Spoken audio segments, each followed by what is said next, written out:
দেশি চিকেন বানাবো আজকে।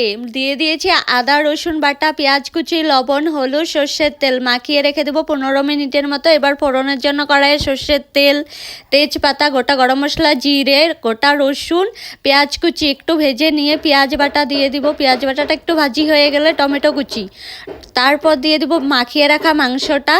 একটু ভালো করে 5 মিনিটের মতো ভেজে নিয়ে ঢাকনা দিয়ে দিব। 20 মিনিট জাল হওয়ার পর ঢাকনা তুলে দিয়ে দিব শুকনো লঙ্কা, জিরে বাটা সঙ্গে আলু দিয়ে একটু ভালো করে মিশিয়ে আবার ঢাকনা দিয়ে দিব 20 মিনিটের মতো। তারপর ঢাকনা তুলে এবার দিয়ে দিব ধনেপাতা কুচি, একটু ভালো করে কষিয়ে নিয়ে এবার দিয়ে দিব জল, পরিমাণ মতো জল দিয়ে এবার এটাকে জাল দিয়ে নিলে কিন্তু হয়ে যাবে।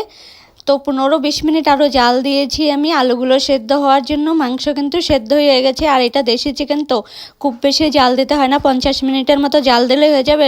এবার গোটা গরম মশলা বাটা দিয়ে নামিয়ে ফেলবো, তাহলেই কিন্তু হয়ে যাবে, বেশি কিছু আর দিতে হবে না। খুব